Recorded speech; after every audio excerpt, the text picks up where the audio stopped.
दोस्तों, कब्रिस्तान बोलते ही ना डरने वाला शायद ही कोई होगा, खास करके रात में। आज ऐसे ही एक कब्रिस्तान में राजू और पापू के साथ घटी घटना के साथ ये कहानी शुरू होती है। गांव से बहुत ही दूर घने जंगलों के बीच एक पुराना कब्रिस्तान था, जहां पर रात में लोग जाने का बिल्कुल भी सोचते नहीं थे, क्योंकि वहां पे पहले से ही अजीब अजीब घटनाएं घटी आई है। जमीनों पर दफनाए गए बहुत सारे डेड बॉडी भी बाहर निकला हुआ मिलता था। आखिर ये सब कौन करता है, कैसे होता है, आज तक किसी ने पता लगा नहीं पाया। यही सब जानने के लिए राजू और पापू एक अमावस्या की रात उसी कब्रिस्तान के ओर निकल पड़ा। रात के करीब 12 बज चुके थे। दोनों ही घने जंगलों के बीच सुनसान सड़क के ऊपर से उस कब्रिस्तान की ओर जा रहा था। ऐसे ही कुछ दूर चलने के बाद अचानक एक बड़ा तूफान आने लगा।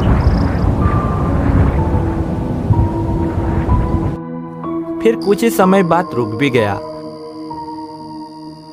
दोनों ने सोचा मौसम बिगड़ गया है। थोड़ी देर बाद फिर दूर से तूफान आने की आवाज आई और ये तूफान राजू और पापू की ओर बढ़ती ही आई। लेकिन ये कैसा तूफान है, हवा बिल्कुल भी नहीं चली।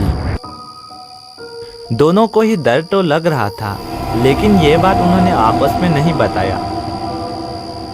अब वे दोनों ही कब्रिस्तान की ओर जाने लगा।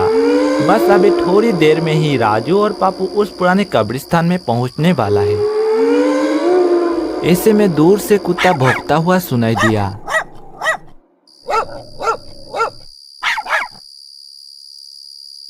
अब वे दोनों कब्रिस्तान पहुंच चुका है और दोनों ही कुछ ना सोचे समझे कब्रिस्तान के अंदर घुस जाता है। कब्रिस्तान के अंदर घुसते ही दोनों के शरीर अपने आप ठंडी पड़ गया। कहीं से गंदी बदबू भी आ रहा था। शायद कब्रिस्तान में ऐसा बदबू आता ही होगा। अंधेरा होने के कारण साफ से कुछ भी दिखाई नहीं दे रहा था। अब वे दोनों कब्रिस्तान के चारों ओर चक्कर लगाने लगा।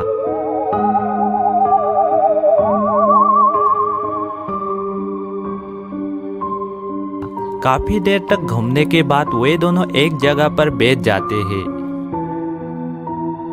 और वापस में बात करने लगता है। इतने में राजू को पैसा पाता है और वह उठ के एक पेड़ के पीछे चला जाता है।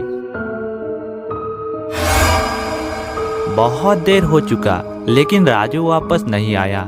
तब पापू उसको आवाज लगाने लगता है, यार राजू, कहाँ खो गया, जल्दी आ जा। कब्रिस्तान में भूत चुड़ैल कुछ भी नहीं होता, बेकार में लोगों का ख्वाब है ये। मुझे लगता है अब हमें घर वापस चलना चाहिए। मगर राजू के तरफ से कोई भी जवाब नहीं आता। कुछ समय बाद पापू राजू को फिर से आवाज लगाता है, यार राजू, मजाक मत कर, मुझे डराने की कोशिश बिल्कुल भी मत करना, चल जल्दी आ जा, बहुत देर हो चुका है। लेकिन फिर भी राजू की ओर से कोई भी जवाब नहीं आता। अब पापू को डर सा लगने लगा। उसके बाद पापू राजू को ढूंढने के लिए जाने ही वाला होता है कि तभी कुछ ऐसा हुआ। पापू को लगा कि कोई अदृश्य शक्ति ने उसे पीछे से पकड़ लिया है। पापू अपने पूरा ताकत लगाकर खुद को छुड़ाने की कोशिश करता है, लेकिन वो चल नहीं पाता। उसके हाथ और पाँव ने मानो काम करना ही बंद कर दिया हो। अब पापू को ये अदृश्य शक्ति ने धक्का देकर पीछे गिरा देता है। पापू अपने आप को छुड़ाने की कोशिश करता, लेकिन ये अदृश्य शक्ति तो उसको छोड़ने का नाम नहीं ले रहा था। अब पापू का दम घुटने लगता है और पापू को लगता है कि अब उसका आखिरी समय आ चुका है। पापू जोर जोर से चिल्लाने की कोशिश करता, लेकिन उसकी आवाज तो बाहर निकला ही नहीं। इतने में अचानक पीछे से कोई आवाज देता है, छोड़ दो उसे, छोड़ दे। इतने में तुरंत ही पापू के हाथ पांव चलने लगा। पीछे मुड़कर देखा तो उसके सामने एक बूढ़ा आदमी खड़ा है। उसने बोला, तुम कौन हो और यहाँ पर क्या कर रहे हो? लेकिन अभी पापू उसके जवाब देने के हालत में नहीं है। उसने सिर्फ राजू कहाँ है पूछा और राजू गए पेड़ के तरफ भागा।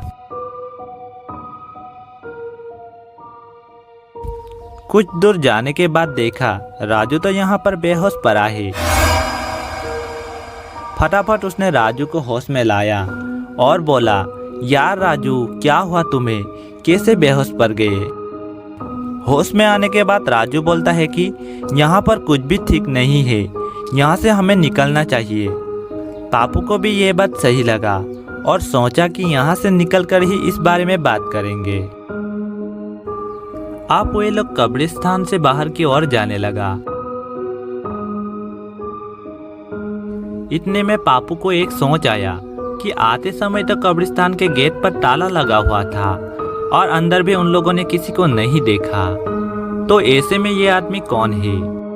ये बात सोचते ही पापू फटाक से पीछे मुड़कर देखता है, लेकिन यहाँ पे तो राजू के अलावा और कोई भी नहीं है। तब पापू राजू को बोलता है कि वो जो हमारे साथ बूढ़ा आदमी था वो कहाँ गया? राजू बोलता है कि कौन बुढ़ा? उसने तो यहाँ पे पापू के अलावा और किसी को नहीं देखा। तू फालतू में बकवास मत कर, ऐसे ही मैं डरी हुई हूँ, ऊपर से तू मुझे और मत डरा। ये बात सुनते ही पापू पूरी तरीके से डर जाता है। उसका पूरा शरीर पसीना पसीना हो जाता है। ऐसे में कोई जोर जोर से हंसता हुआ सुनाई दिया। ये कैसा हंसी है? ये तो कोई मनुष्य के हंसी नहीं लगता। पापू राजू को बोलता है कि ये जगह तो भूतिया है, हमें यहाँ से तुरंत ही निकलना चाहिए। और पापू और राजू वहाँ से भागते हुए अपने घर की ओर निकल जाता है। पापू और राजू आज बाल बाल बचा है। मुझे नहीं लगता कि पापू और राजू अब कभी भी इस कब्रिस्तान में आने के बारे में सोचेगा। दोस्तों, आप लोगों को आज के हमारे ये स्टोरी देखकर कैसा लगा कमेंट में जरूर बताना। अगर आप लोगों को ये स्टोरी देखकर पसंद आता है तो वीडियो को एक लाइक करो, और अगर आप लोग ऐसे न्यू हॉरर स्टोरी देखना चाहते हो तो हमारे चैनल को जरूर सब्सक्राइब करना।